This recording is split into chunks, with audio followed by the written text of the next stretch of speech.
one of the producers gave me a brilliant idea. She said, what I always say to my runners is have a little kit bag. Have it in a screwdriver and have a corkscrew and have a pair of scissors and have some gaffer tape and just, just have that ready, and you'll just be the keen person who's there early, doesn't mind staying late. And you will win favours if you are that sort of person. People are going to want to see you move up.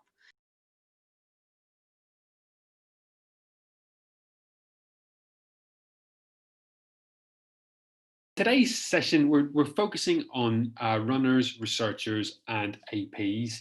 And I guess just to start at the start, we should do a sort of a brief overview of what those roles actually involve. So in documentaries, what does the runner actually do? So your runner is your entry-level job, and it's really important, in my opinion, to do at least a year as a runner. Even if you've spent 3 years at uni directing films, the fact is, in our industry, everybody starts there. And if you haven't started there, it's a CV that I would really bulk at, because I think there are things that you learn when you're a runner that you never forget. So the skills you need as a runner are often very practical. You might be dealing with cash votes, reconciliation, you might be helping out with travel arrangements, you might be helping out with kit, because often you have self-shooters on the documentary team, you might be data wrangling, you might be logging.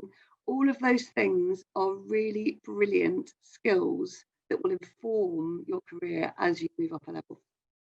How much knowledge of kit would you expect a runner to have before coming into the industry? It's an entry-level job, so people come into TV from all sorts of different degrees. Some people come straight from school. You will get, the point of being a runner is people expect you to need to learn. So in actual fact, it's a brilliant time to say, teach me. You just need sort of half an hour with a friendly person in the kit room to take you around a camera, and then your knowledge starts to build up. So yeah, it's very much an entry-level job. And would you say that's the same thing when it comes to having made your own thing, having made your own sort of I've got to say, what I really do love on a CV is when I see a Vimeo link that someone has actually made their own stuff.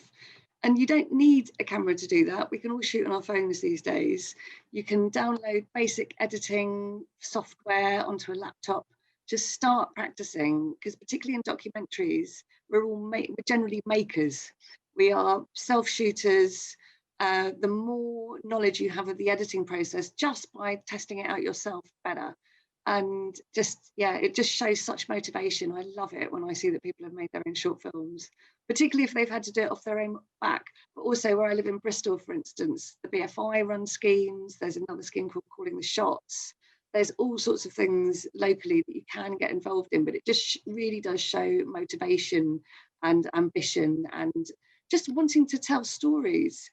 Also, it's really, because people come from all over Britain, obviously, into our industry, when you hear a local story from somewhere that you've never been and may never go, that is really fascinating to us. So yeah, the more we learn about you through something that you've made, the better. A lot of people will want to get into documentaries, but perhaps not they're perhaps not aiming to be a director, perhaps they want to be a producer, perhaps it's not the shooting part that they're interested in, perhaps the shooting scares them. What sort of advice would you give to someone with that feeling? I think if you're feeling that you're an editorial person, but you're not a shooter, actually in documentaries, the role of producer is quite well established now. I would say watch the documentaries that you really love and check the credits, check that role is there. I mean, increasingly there are shooting producers, but there are some that are straightforward compliance producers, like 999, What's Your Emergency, 24 Hours in A&E, those kind of programs. They need someone who is all about looking after, well, dealing with contributors, talking to them, and they do something called double consent on those kind of programs. So someone who's being filmed will consent at the time, but you need a second consent from them after they've been edited into the program, and that is a job in itself. So it could be, yeah, if you feel editorially you're moving in that way, but really get educated on the programs that are the series that use that role. One frustration I have is people come in for a meeting and I say, well, what documentaries have you watched? and they'll say something like, oh, the 13th, you know, and it's like, well, that wasn't made here. Be practical, think about what is made here, try and understand the roles as much as you can, and then, particularly in documentaries, be very strategic about how to get yourself there. There are certain companies that you're going to want to really understand, like The Garden, check out all of that, their output, Blast, Minnow, my company makes Murder 24/7. Just make sure you understand the execs on those programs and what their track record is. I mean, another big company that needs a lot of people is Shine, for instance, because they make shows like Hunted and The Island. So yeah, just be a person that watches a lot of TV documentaries and really understand exactly where you want to go and why. So when I say, do you want to come and have a coffee, you've got all those answers ready. And then moving on to the sort of the next roll up the ladder, the researcher. What does a researcher do in docs? So once you're in a researcher role, so that means that you have chosen to go the editorial route. So you've done your time as a runner. You've definitely thought, right, I'm not a money person. I'm not going to go production coordinator, production manager. I want to be editorial. So researching is like the first level of that. So it is people finding, sometimes it is street casting, it's understanding locations, you're feeding information up to the assistant producer. Now there are some shows, like particularly like low budget ones, like there is daytime shows like A Place in the Sun, those kind of things. They actually have shooting researchers on them. So if you're really keen to be a shooter and you want to start building that up as quickly as possible, I would recommend looking at shows like that. Another place that is great to get shooting experience really quickly is Vice. But Vice is a real self-starter place, and you've got to go in there with ideas. From what I know, I've never worked there, but I understand that it's a really lively team. There's stuff constantly going on, and if you can pitch ideas and attach yourself to them, you will move a lot quicker than the people that just wait for a project to be given to them. BBC Three is another place that is really hoovering up young self-shooters. Their Birmingham site has, and they've got a London office as well, but Birmingham is the main one. They have people that they call producers that are just churning out content. So they will come up with an idea, go out and shoot it and cut it, because it's a platform, it doesn't have slots. So it doesn't particularly have to wait to commission things. They just need the content up. But yeah, I think if you're sort of keen to go the shooting route as a researcher, those are two really good places to come up. If you are a real sort of, you want to be on your award-winning docs, then a researcher job is probably more traditional. You're probably in quite a small team. I would say that your kit skills are going to increase a lot on a docs team. On all the docs teams that we've had, because they're almost always self-shot, you might have a couple of DOP days, director of photography days, but by and large, you've got a series director and a director who are all self-shooting their own kit. So the researcher's job is often, even though you've got a runner there as well, but a runner might often be busy going to and fro, sort of driving people around or delivering kit and that sort of thing. Understand the cameras and also the data wrangling and the logging, because that way you're really going to understand how your research has ended up in the shots and the sequences that you'll see when you log them. It's really interesting what you said about places like BBC Three and Vice. This is something that's really sort of changed, certainly since I started off in the industry. How would you pitch your ideas to those people? How would you get a foot in the door to pitch those ideas? From what I understand, it's once you're in, they have regular ideas meetings that you join. I mean, I'm speaking out of turn because it's not my company, but I do know I get a lot of absolutely fantastic, really, self-starting shooters, up-and-coming young shooters. For instance, we did a doc with Guy King last summer called a Black and White Killing on BBC Three, and we really needed a self-shooter to cover the trial. And the person I hired for that had absolutely bucket loads of experience on Vice and was completely unfazed because they've been walking through the jungle in Calais and just doing all sorts of extreme shoots. So I thought, a trial, she's had that much shooting experience that, and then she's then gone on to do things like Race Around the World, because they absolutely hoover up shooters. So there are a lot of shows that just need even more poppy ones, like Glow Up on BBC Three, that had an absolute army of people self-shooting, because you're trying to cover loads of different contestants and loads of action at once. So I mean, it's harder not to be a self-shooter, but you know, if you just want to stick to sort of the editorial producing, looking after contributors, that sort of thing, it is possible. But I think in a lot of ways you'll have more fun if you self-shoot. You know, you're in there, you're sort of developing the narrative because you're interviewing. It's yeah, that's what I'd say about And in terms of shooting as a researcher, how good do you need people to be? So I think it can sometimes be quite sort of that. scary. The Completely. thought, Yeah, but I mean, for instance, on Glow Up, I got a reference from someone on Glow Up, and they said, "Well, we can't tell who was shooting what because we just got a load of footage." So get in there and get your experience. Um, I mean, once you're on a 9 p.m. BBC Two doc, it's prime lenses. It is a really, really high standard of shooting.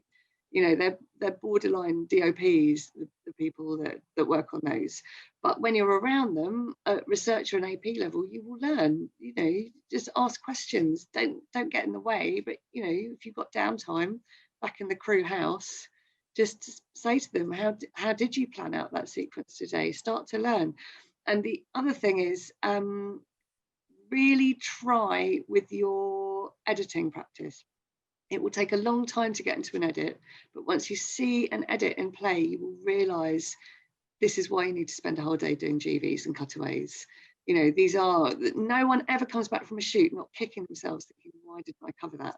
So the more you do your own stuff and play around with it and edit. I mean, I even spoke to a young PD who was on BBC New Directors Scheme, called Hugh Crowley, and his first job was in a facilities house, and he learned to edit first. And right. then he got a commission. He lived in Wales, where there were a lot of breaks in Wales, a lot of breaks in the regions, but particularly there. And his first commission was with a young weather presenter who was dying of cancer. And he got permission to shoot it over a year and cut it as he went. And he's almost embarrassed to show it now, because he says the end of the film is so much better than the beginning of the film. But editing is it's such an important process to understand, because you know, once that shoot is ended, you've got what you've got, and an editor has got to make it into something amazing. So yeah, understand the edit as soon as you can.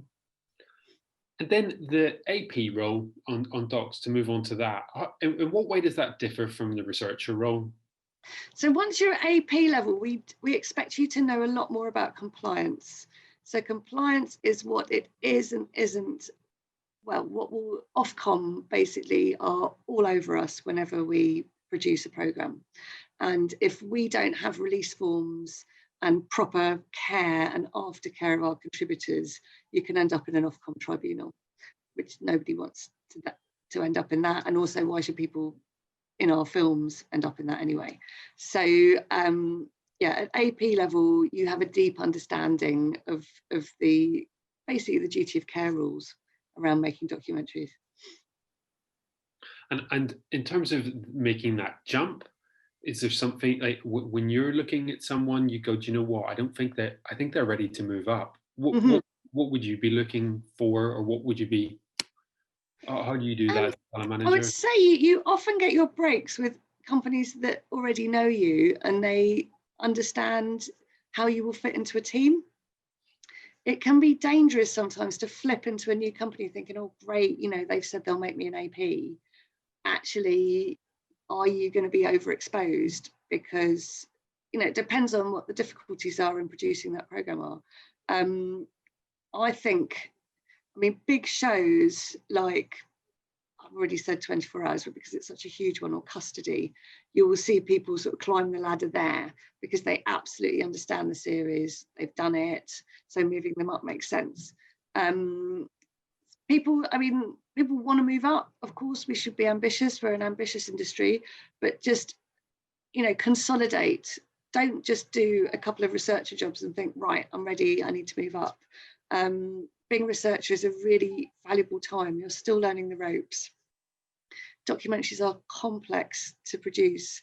We're not sort of chucking stuff up on YouTube that we've shot in our lunch hour. You know, they've got all sorts of facets to them, and just really make sure that you've also get yourself 2 or 3 good references. You know, because the first thing I will do when I get a CV, if I think you're a possible for a job, is I will be calling those references, and you are only as good as your last reference. So, you know, you want to make sure you do every job you do. So you want to do your best work. So yeah, don't run before you walk. That's what I'm trying to say. That's a real, it's a real, really good piece of advice. I'd say it's something that, as a series producer myself, that is the thing that makes people come unstuck, I find, just not having enough experience in the thing that they are going to do, and not being prepared to take the job that is one rung below You that. need to have tripped over stuff. You need to have your contributor pulling out on you the night before. You need to have a car breakdown because the runner's put diesel in it instead of petrol.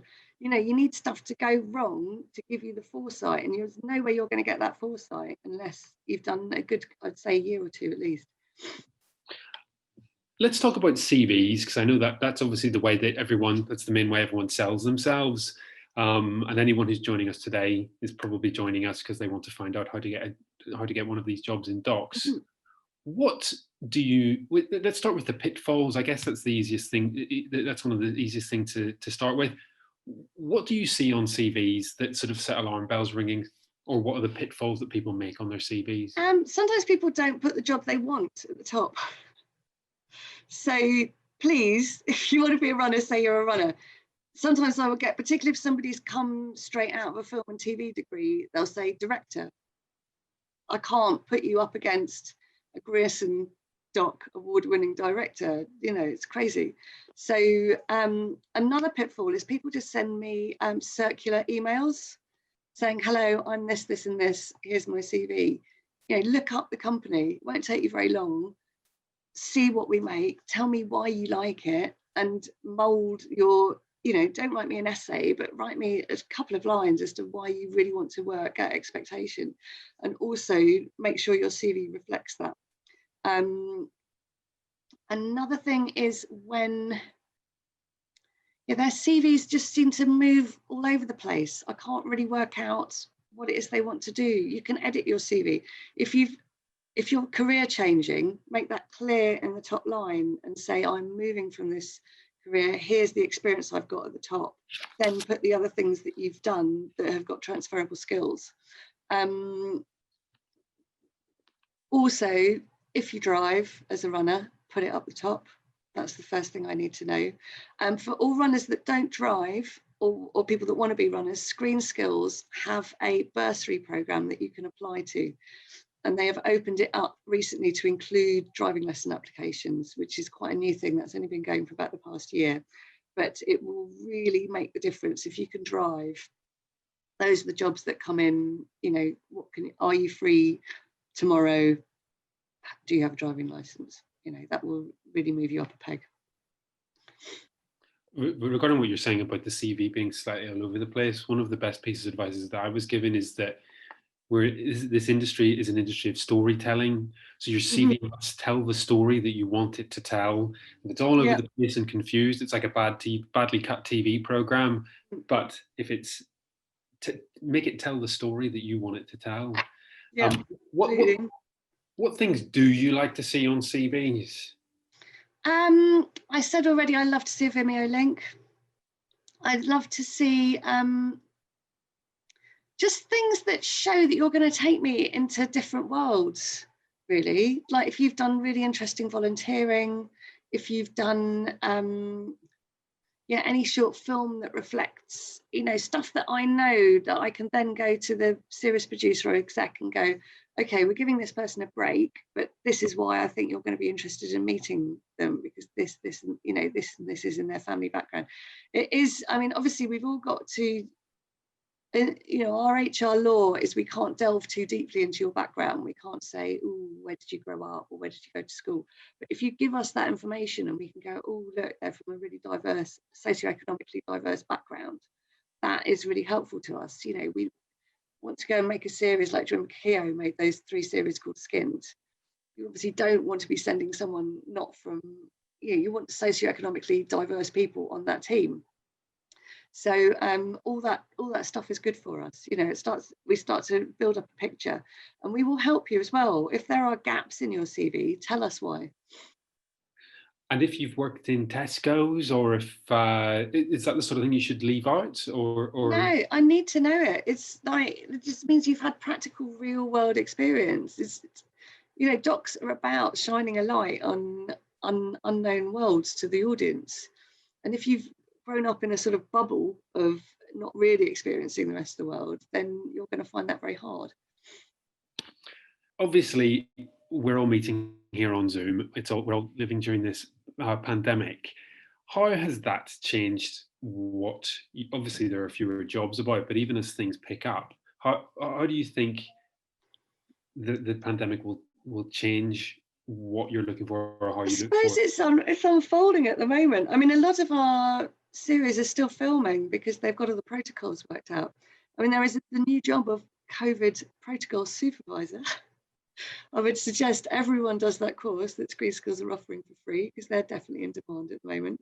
But I mean, we've got factual drama shooting at the moment, which hasn't been affected at all. So I think what the big issue for the industry was waiting for the insurance to come through. And once PACT sorted that out and was the government now the backstop, we've got to crack on. There are gaps all over the schedule, Do you think that means that for 2021, is there hope on the horizon for so many freelancers who've been waiting around for the last 6 months? For a start, things are going to have to be domestic because we can't really travel. So that means loads more stuff is going to be shot here. And that's good for us. Cheaper stuff, it's cheaper as well, so it means you can make more. Also, the platforms are pouring money into the UK.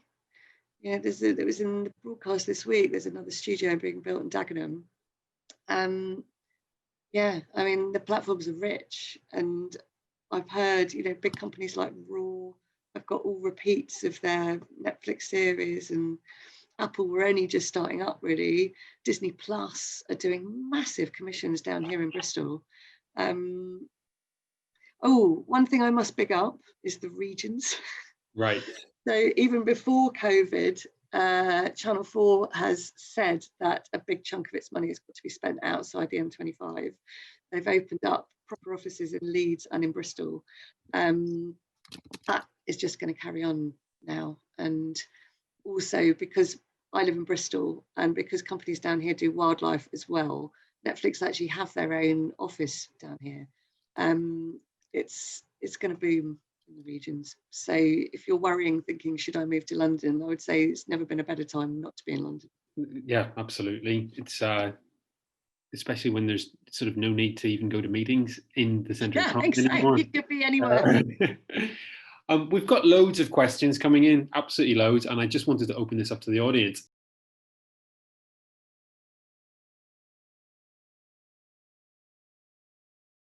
You're going to have the same credentials as any other new entrant, but I would say just big up your life experience and say, these are the jobs I did before I decided to make this big change. Target the indies locally.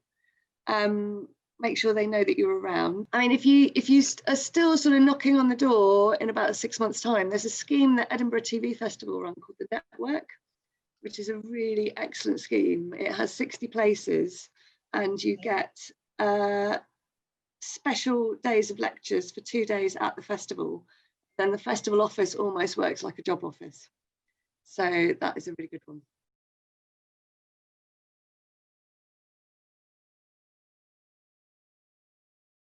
I would backtrack a bit. Sometimes when you want to make a shift, it is worth taking a step back just to make the contacts and just say to those PMs, look, I'm a capable camera assistant. I'm going to take it back. I'm going to give myself 6 months getting runner jobs. I really want to build up my editorial experience. If there's any way you think that, if you've got anything coming up, please let me know. Okay. And do it that way, because that will generally, because they're getting more for their money with you, because they're like, oh, well, brilliant, she's a dab hand with the cameras, and what she wants to build on is her editorial experience. That should get you a little window, I would think. Because the thing is, when you go for researcher jobs, you're going to be up against experienced researchers.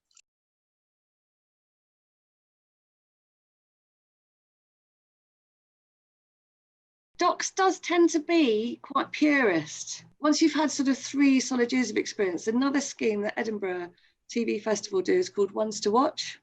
And that is for people that are at a real crossroads in their career. But I mean, worth applying for that to say, look, I'm fact temp, but I want to be docs. How do I get there? The good thing about fact temp is you will get a lot more self-shooting experiences a lot quicker. And if you really devote yourself to becoming a fantastic self-shooter, I had a PD on Murder 24/7 who'd started off in Made in Chelsea, but his credentials were he was an incredible shooter. And I said to him, God, what camera courses did you go on? He learned it all off YouTube. He said, do you want to know how to do 3-point lighting or things like, I literally just went on YouTube and did a tutorial. So self-shooting will win out. If you can keep building on that and target shows where you can really show that off, which will be fact end, like Hunted, but they will really appreciate it. If you're giving them gorgeous footage to cut with, and just also fact end, you get a lot more breaks in the edit a lot more quickly. So I would pester the companies to go, look, can I just sit in on the edit? Can I just see how it works? And just inform yourself in that way. But yeah, self-shooters, I do not have enough brilliant self-shooters. I'm constantly, I'm looking for them. So yeah, and just build yourself a website, put a show reel on it.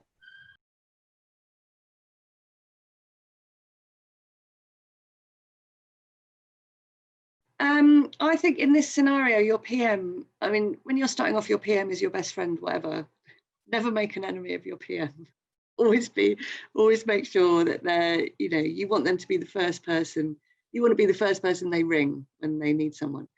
And just say to them, look, I've got a real gap in my CV because I haven't data wrangled. Have you got anything coming up where I could just observe and learn? And it's going to be good for them to have more experienced people on their books. So ask. Also, there are kit hire shops and post-production houses. They need runners. That's when you'll learn about the process from the ground up. I mean, for anyone in London, there's a company called Soho Runners that just sends out runners to the facilities houses. So that's not a good place to get that sort of experience. So you just have to, when you're in somewhere, pester them, make yourself as useful as possible, make yourself indispensable. Make yourself indispensable. In fact, I was doing the interviews for Ones to Watch this summer, and it's really important to have a mentoring mindset on that scheme because you mentor the networkers.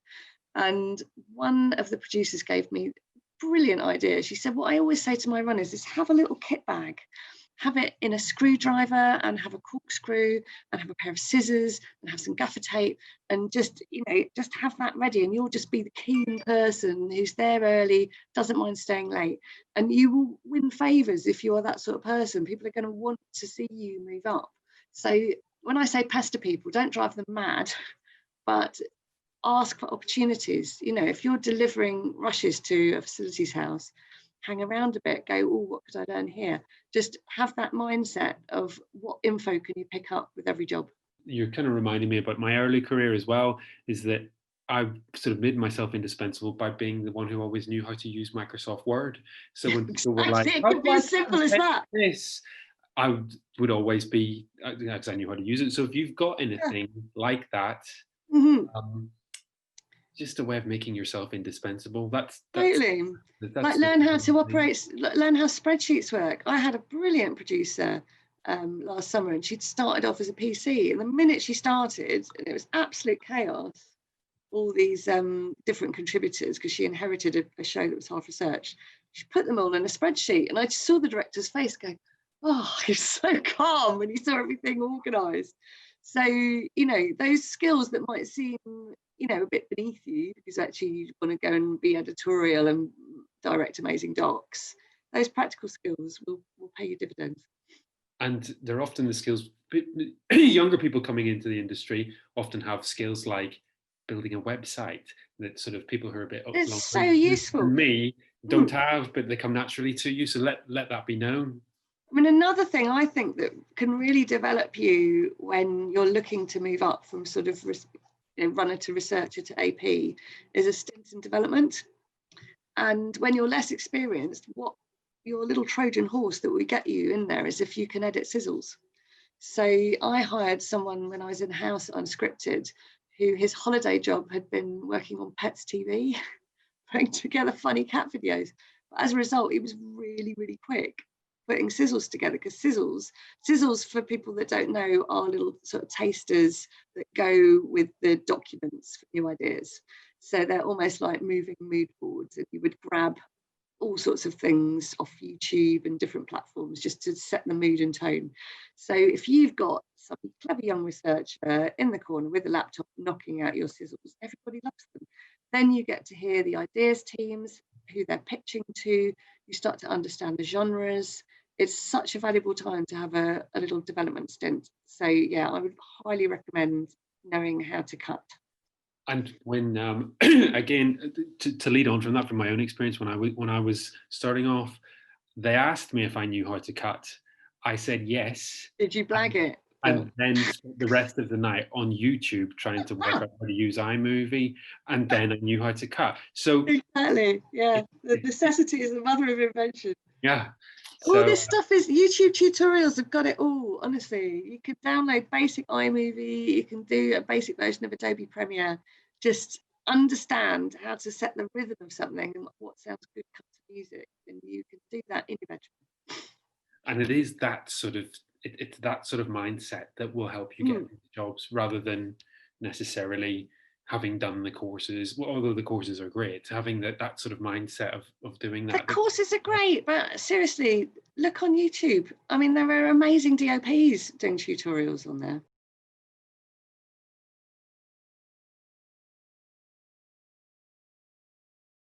I wouldn't send a whole treatment, because we're all, quite often teams are pitching stuff that's in the ether, and then you might see something that they get commissioned and think, hang on, they stole my idea. It does impress. I mean, I used to work in development. I did like it when people sent me top lines, but don't go into chapter and verse. Or I would maybe try and get a particular bit of access, because that is a bit of legwork that you have done off your own back, and that is impressive.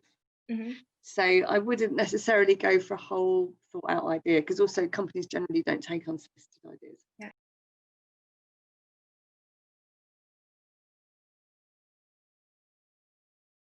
And it is, I mean, yeah, it's a good thing to do, because for a start, you'll know where you really want to do it. And also, hopefully, you'll get quite a bit of shooting experience. And that's a really handy thing, you know, that will kind of catapult you. I mean, I often get people there. I see places like Bournemouth on a lot of CVs, NFTS, Granada do an amazing visual anthropology one that is very sought after. Yeah, I mean, if you can afford it, if you don't mind taking on the debt, it is a good thing to do. But equally, lots of people start off as runners and just work their way up. You know, so it's definitely not a necessity. If you do that masters, will you be able to bypass the runner phase? If you come out with amazing shooting skills, maybe. I still think you've still got to do some runner time. You know, pick it up in the holidays. I'll be very wary of, you know, no, occasionally you do get people that, yeah, I mean, I know one guy who came from his masters and got straight into story films. But I mean, yeah, I think he was officially a runner at first, but he got a lot of responsibilities quite quickly. So it's just being, yeah, don't assume it's going to skip you a couple of years in the industry, I suppose is what I'm trying to say.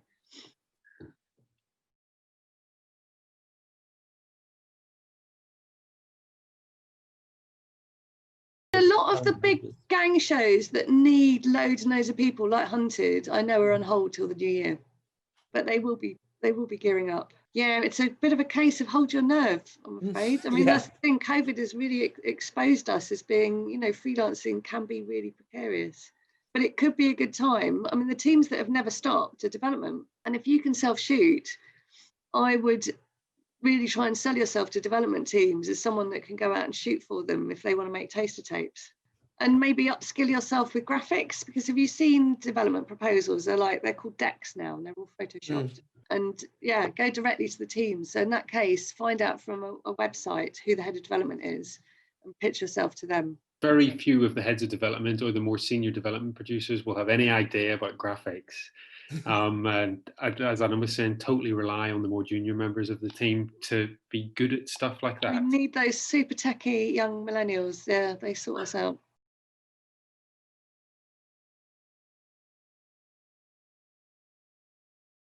Prince's Trust, I've heard of people applying to and getting grants that they bought cameras with. Also, ScreenSkills have got a whole bursary scheme. Phones are brilliant, I think. Okay. Yeah, I wouldn't have an issue with that at all. Just think really carefully about your shot composition and light it where you can. I think it's amazing what you can do on a phone. And also people will be really impressed when they see it and go, oh my God, you did all that on a phone. I mean, I know really experienced directors. Hannah Berryman, I was talking to the other day, and she does all her sizzles on a phone. She would never hire a special camera. Interesting. So it's actually, you know, a lot of people do it as common practice. So yeah, these are straitened times. Everyone knows it's hard to get your hands on stuff.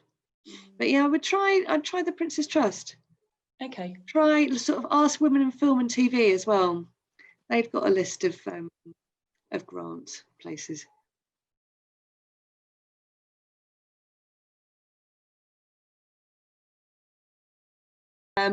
Manchester has got great production companies at it. Studio Lambert are huge there now. They're running loads of productions. There's another company called Red Source, which are owned by Zinc Media, who are opening up a Manchester office, I think. Yeah, I mean, like I said, there's never been a better time to be regional. Just trying to work out where you could get an encyclopedic thing of who is up there.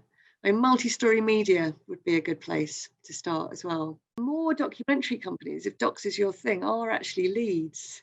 Anna Hall, who was at True Vision for years, Candor Productions are Leeds, Workabee are Leeds. Manchester does tend to be more studio. Who should people contact if they're interested in docs in Bristol? So docs in Bristol, we have been really lucky recently because 2020 have moved to Bristol. They're running first dates out of here. They're shooting it in Manchester, but the office is in here. So all the pre-production went on here and the post-production, I guess. 5 Mile Films are here, which is Nick Mursky, former head of documentaries. They made series like The Doghouse. Also, Uplands TV are opening a Bristol office, which is David Olashuga's company. There is another indie called Frank Films, which is the Bristol office of folk films, which is in Cardiff. They have got a fair bit going on. And the good thing about Bristol is it's close to Cardiff. So there's another company called Yeah Yeah Productions, which is IE Productions. If you have a look at them, they've got some really impressive docs on their site. I mean, Bristol Unscripted at the BBC, they do things that are, you know, they've got an arts sort of documentary / art series called Fake or Fortune. They do DIY SOS, so those are big gang shows. Also Plimsoll, which is an increasingly big company. I think it's now the 3rd biggest company in the UK. They have sort of some specialist factuals, some wildlife, but they also do more documentary facing type projects and sort of fact end sort of docs constructs type thing. So they are huge. Wall to Wall also run a lot of their, I think more than half of their output now comes out of their Bristol office. So then there are littler ones like Bone Soup, Hungry Gap. It's lively down here. There is a lot going on. That's all we've got time for today. So thank you very, very much, Anna, for such a thoughtful and insightful session. And thank you for stepping in at the last minute. I hope everybody enjoyed it. Yeah, no, it's my pleasure. I enjoyed it. Yeah. Thanks all.